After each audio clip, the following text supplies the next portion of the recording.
Your younger self who has been hurt in the past and is being protected by this controlled explosion.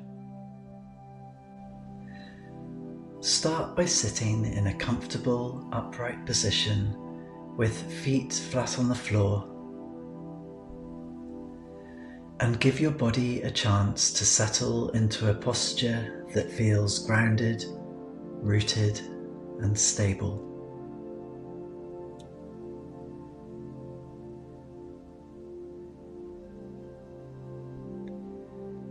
Now, closing your eyes and dropping your awareness down into your body and your breath.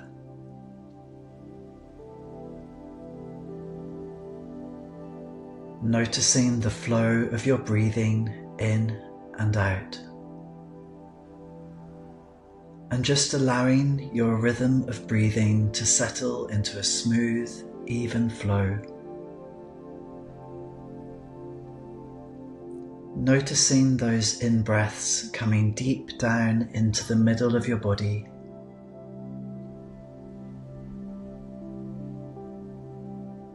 And those long, smooth out-breaths.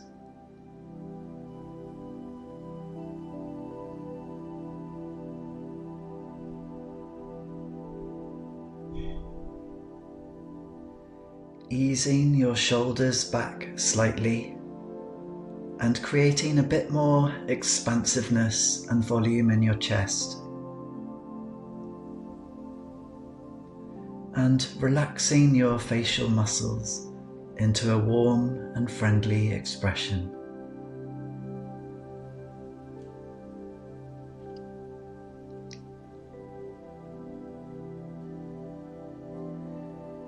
Now create in your mind an image of your ideal compassionate self.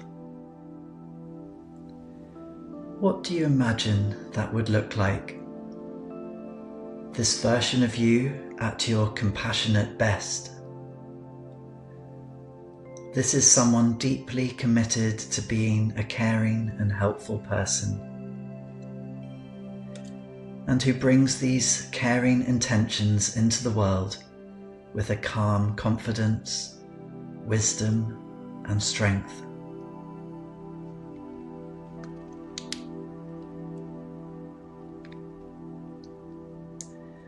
Just noticing what that image looks like for a minute.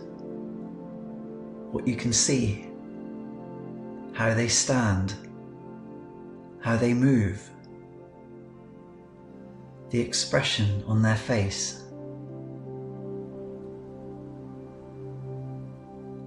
And noticing what their voice tone sounds like when they speak.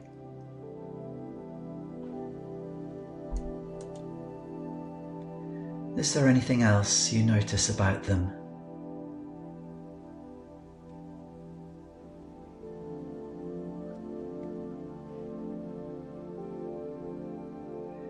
Now really focusing on some of the qualities of your ideal compassionate self. Qualities like wisdom, strength, and commitment to caring. And as we go through each of these qualities, just notice how they come across in the image of your compassionate self.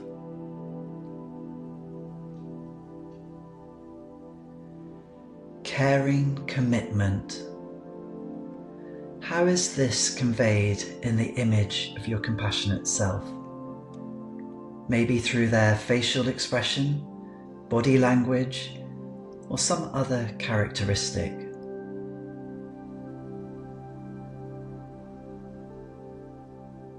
Wisdom. How does this quality come across in the image?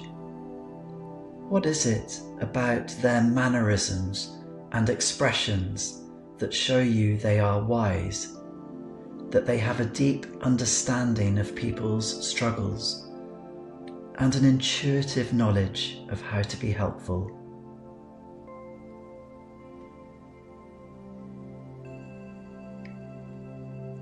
Strength. How does your compassionate self convey their inner strength and confidence in the image. Maybe there is something about their body language and movement which shows that they are anchored and grounded, that they have the inner strength and courage to be a committed, caring and compassionate person.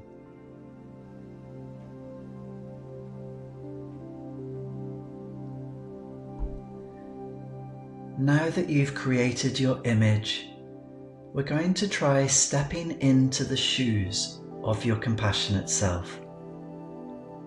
And imagine what that feels like becoming this person.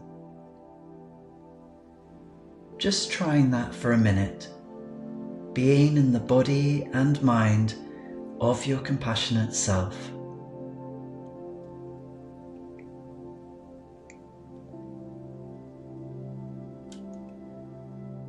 Noticing that inner calmness and strength in your body, that wisdom and knowledge, and what that feels like, having a deep desire to be a caring and helpful person.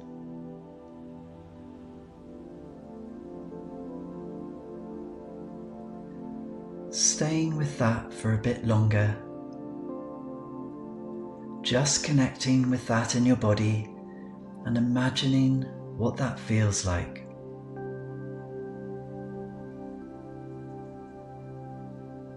And imagining what that feels like looking out at the world through the eyes of your compassionate self.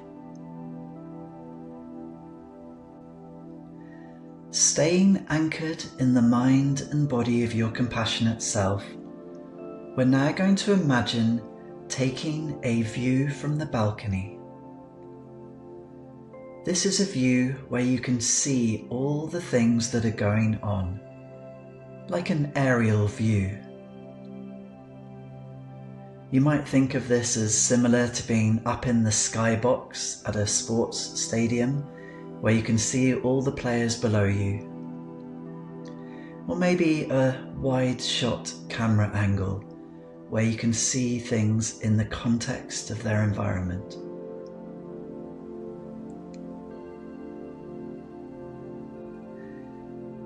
For this exercise, you are going to start up here on the balcony as your compassionate self. And just spend a bit of time seeing your younger self. The younger version of you who is feeling vulnerable or hurt in some way.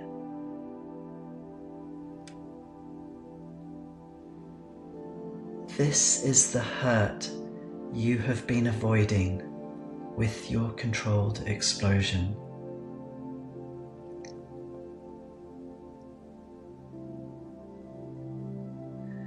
And as you see this younger version of you, remembering to stay firmly anchored in your compassionate self, as this wise and understanding version of you,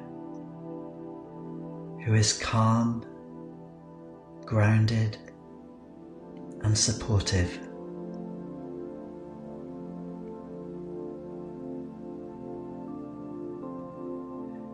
As your compassionate self, you care about this younger self and their struggles, and you want to help.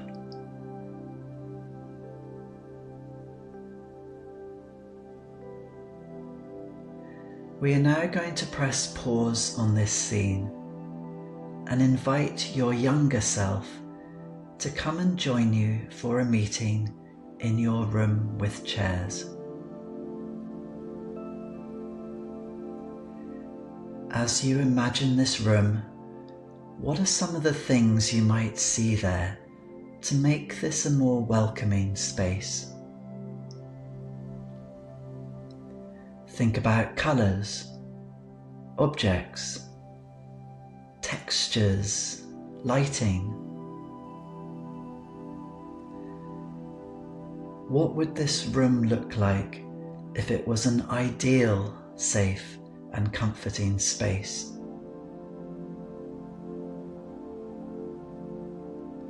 What would the chairs look like? How would they be arranged? Just spend a bit more time looking around this room, getting a sense in your body of the safeness feeling that it's creating. You are sitting here now in your room with chairs as your compassionate self. You arrange the chairs in front of you so that there are 2 chairs facing you. One is for the bomb squad member who is creating the controlled explosion, and the other is for your younger self, the version of you who has been hurt in the past and who the bomb squad member has been trying to protect with this controlled explosion.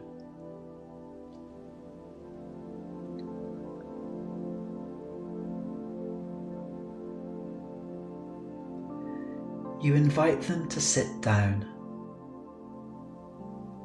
You are welcoming, respectful, and thoughtful about their needs. And as they settle down in their chairs, you are noticing if there's anything you can do or offer to help them feel more comfortable. And if so, just do that now.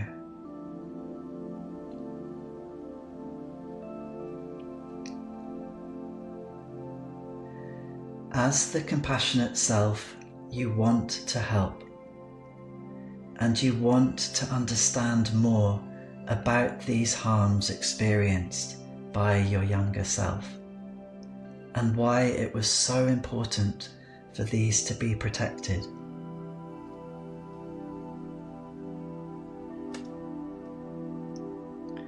You want to understand how these underlying harms and fears may be linked to core needs of yours that were threatened or not met.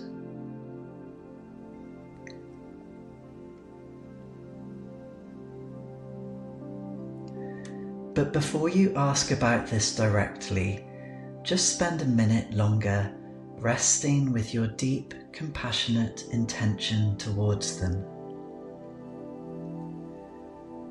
Directing your compassion to this relationship pattern they are caught in. For the fears and emotions they are struggling with. And directing towards them your desire to help them through this.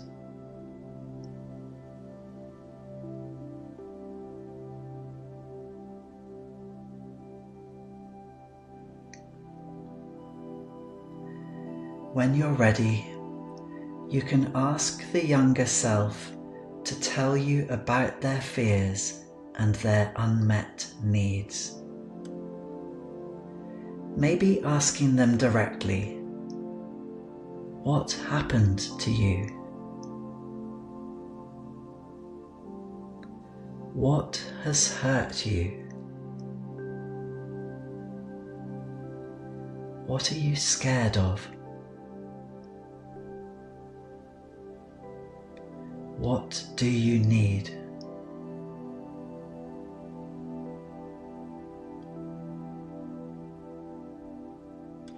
Once you have heard their response, you can then bring in your bomb squad member and acknowledge the importance of the protective role they have played in relation to these younger experiences.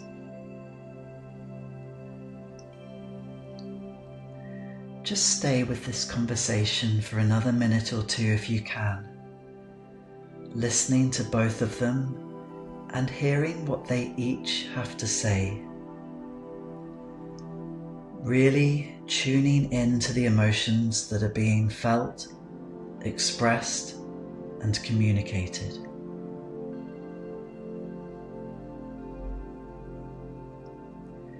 If at any point it strays into a battle or argument between them, just bring your attention back to posture, breathing, and using your calm presence and qualities to guide the conversation back to a collaborative process of discovery.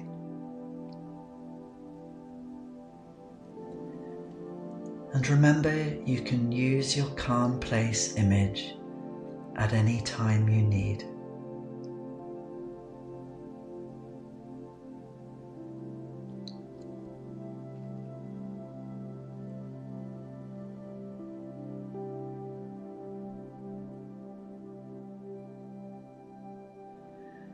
When they have finished speaking, you can calmly summarize and repeat back to them what you have heard.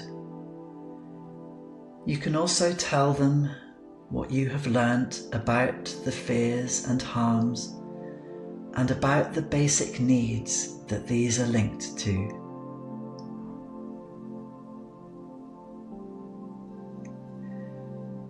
When speaking as the compassionate self, you are using your most warm and caring voice tone. Your gestures and mannerisms are calm, wise, steady, and supportive.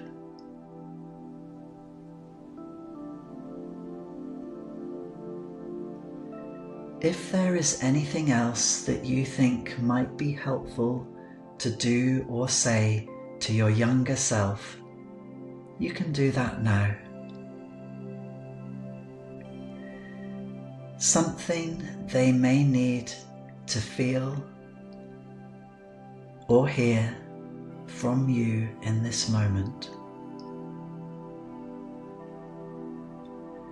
You might want to tell your younger self that it will be okay.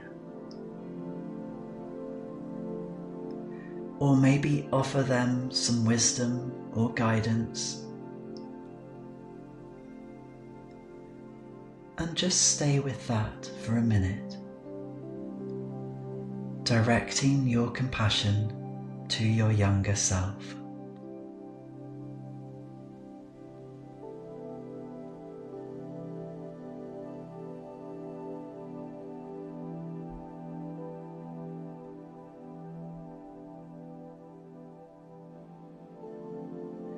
You can finish this exercise by returning to your view from the balcony and seeing this scene below you, where your compassionate self is taking care of your younger self.